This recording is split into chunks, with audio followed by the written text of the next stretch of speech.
La chronique bourse, la quotidienne Zone Bourse, Anthony Bondin. Salut à toutes et à tous, bienvenue dans ce point de marché Zone Bourse du mardi 2 décembre 2025. Le titre du jour, c'est la Banque du Japon revient contrarier un peu le marché. Les marchés ont donc mis fin hier à leur rebond de fin novembre. Les indices étaient un petit peu en bout de course, ils ont fini par manquer de carburant et en parallèle, la politique monétaire japonaise a fait son retour sur la scène internationale par l'entremise du fameux carry trade. C'est l'occasion pour moi de rappeler le fonctionnement de ce système d'irrigation discret de la finance mondiale. Alors baisse des taux par-ci, baisse des taux par-là, et si on parlait un petit peu de hausse de taux histoire de changer de disque. C'est ce que le marché semble avoir voulu expérimenter hier avec sa nouvelle passion, les obligations japonaises. Alors ok, dit comme ça n'émoustille personne, c'est clair, et pourtant ça a contribué tout au bout de la chaîne à peser sur les crypto-monnaies. Alors non, je ne me suis pas réveillé avec 3 grammes de ma dernière soirée alcoolisée, je parle du genre de vase communicant dont la finance regorge mais qui ne deviennent visibles qu'à certains moments. Direction donc le Japon, et vous allez vite comprendre pourquoi, ou pas d'ailleurs, ce qui signifie que j'aurais hyper mal expliqué, mais je vais essayer de faire le nécessaire quand même. Donc la dernière adjudication d'obligations d'État japonaises à 10 ans s'est déroulée dans un contexte plutôt électrique, et en toile de fond, on avait la spéculation de plus en plus insistante sur une hausse de taux de la Banque du Japon qui a été attisée par les propos inhabituellement directs de son gouverneur Kazuo Ueda. Cette perspective d'un tour de vis monétaire fait planer un risque sur la stratégie la plus plan-plan du monde financier moderne, le carry trade. Alors pour la faire courte, la politique monétaire ultra accommodante de la Banque du Japon, c'est-à-dire des taux à zéro, des achats massifs d'actifs et la répression de toute volatilité, eh bien cette politique a longtemps offert un carburant bon marché aux investisseurs. Enfin je dis longtemps, ça l'offre toujours d'ailleurs. Alors en empruntant à très bas coût en yens, les investisseurs pouvaient donc financer sans douleur, c'est-à-dire sans beaucoup de risques ni beaucoup de frais, des positions beaucoup plus lucratives ailleurs et aussi bien relativement sécurisées comme les obligations américaines que plus engagées comme des actions technologiques ou même des crypto-monnaies. Donc tant que la Banque du Japon reste immobile, eh bien l'arbitrage est inépuisable, voire il est structurel. Mais le simple fait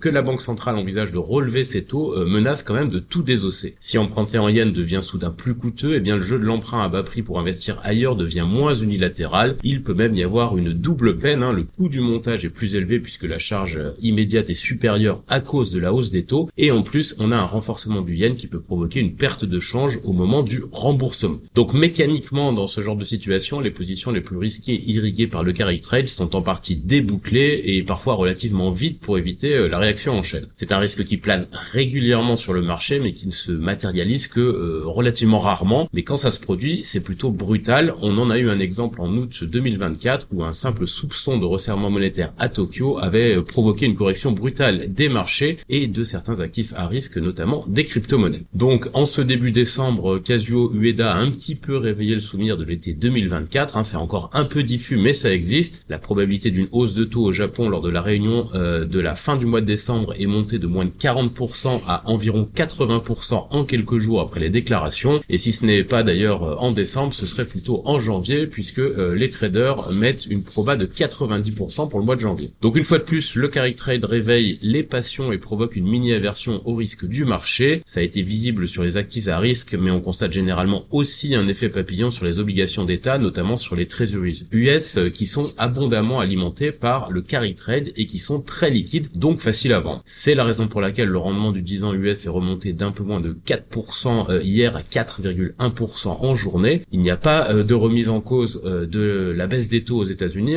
mais Wall Street ziote à nouveau la politique monétaire japonaise et on a quelques tensions sur les marchés. Marché qui croit d'ailleurs toujours fermement que la Fed va réduire ses taux dans 8 jours pour contrer une économie américaine qui continue à montrer des signes diffus de faiblesse à défaut de montrer de gros signaux de ralentissement. C'est la raison pour laquelle l'ambiance était un petit peu plombée hier à Wall Street. Le S&P 500 a mis fin à sa série haussière en perdant 0,5%. Après l'effort fourni fin novembre pour éliminer les pertes du début de mois, la pause n'est pas illogique somme toute. Les annales montrent en plus que le rallye de Noël met souvent un petit peu de temps à se mettre en place au mois de décembre et il a tendance à se concentrer sur la semaine précédant le 25 décembre. Du côté de l'Europe, la plupart des indices ont aussi mis fin à leur série haussière mais sur des variations relativement modestes. Que va-t-il se passer aujourd'hui Aujourd'hui sur les marchés, eh bien les investisseurs vont jeter un œil sur l'inflation de la zone euro en novembre qui sera publiée à 11h. Pour les nostalgiques des publications de résultats technologiques, le spécialiste de la cybersécurité américain CrowdStrike est sur les tablettes après la clôture de Wall Street ce soir avec le T3 de son exercice décalé. Et comme je n'ai pas parlé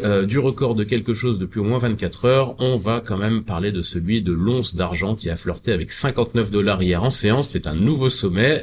Ça a porté les gains de l'once d'argent à 100% en 2025. Le métal précieux recule légèrement ce matin mais continue à humilier l'once d'or avec son petit 61% de gains depuis le 1er janvier. Côté Asie-Pacifique ce matin, ça part un peu dans tous les sens. Le Japon est stable alors que la Corée du Sud prend 2%. Séoul profite de la confirmation par les États-Unis d'une baisse des droits de douane infligés à la Corée du Sud. La Chine continentale, Hong Kong et l'Inde reculent modérément. L'Australie s'en sort un peu mieux, plus 0,2% à la clôture. Les indicateurs avancés européens sont un peu hésitants avec un léger biais baissier en provenance des États-Unis. On enchaîne avec l'actu des sociétés en France d'abord. L'Oréal va étudier à coup sûr une prise de participation dans Giorgio Armani selon son directeur financier, conformément au testament du créateur qui impose la vente de 15% de la maison de luxe dans les 18 mois et qui privilégie des acteurs comme LVMH, L'Oréal ou Essilor Luxottica. Carrefour a finalisé la cession de ses activités en Italie. Saint-Gobain a accéléré son recentrage avec des cessions en Belgique et au Brésil. Essilor Luxottica se dote d'un premier comité consultatif scientifique. Sopra Steria a finalisé l'acquisition de Neocase. Les détenteurs de BSA Vallourec ont autorisé la modification des conditions de conversion. Tikeo Capital projette la création d'une plateforme immobilière unifiée et renforcée et Mersenne a remporté un contrat de 10 millions de $ aux États-Unis. On a aussi pas mal d'actu du côté de Cogelec, de Xilam, d'Alice Pharma, de Global Bioenergy, de Carmat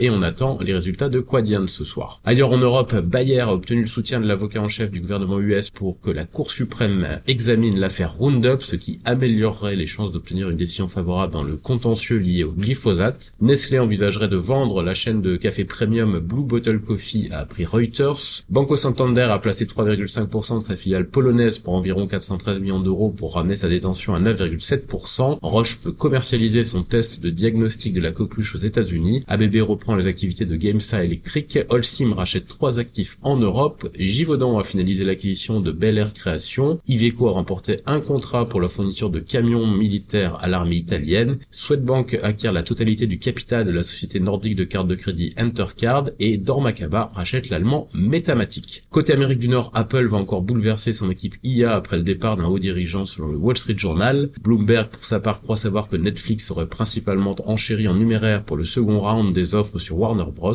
Marvel serait en pourparlers avancé pour racheter Celestial AI pour plusieurs milliards de dollars selon The Information. Toujours selon la publication californienne, Amazon prévoit une nouvelle offre de livraison ultra rapide aux États-Unis. Enfin, Nvidia publie un logiciel open source pour le développement des voitures autonomes. Sur l'agenda des publiés en Amérique du Nord, on a CrowdStrike, Bank of Nova Scotia, Marvel, Pure Storage ou encore Okta. Ailleurs dans le monde, le fournisseur japonais de robots Fanuc bondit après l'annonce d'une coopération avec Nvidia. Le promoteur China Vanke demande un report d'1 an pour rembourser un emprunt local et en Inde, Wipro finalise l'acquisition de Harman Connected Services. Il y aura aussi en clôture les résultats de Fast Retailing au Japon. Voilà, c'est terminé pour ce point de marché du jour. Je vous souhaite une excellente journée à toutes et à tous.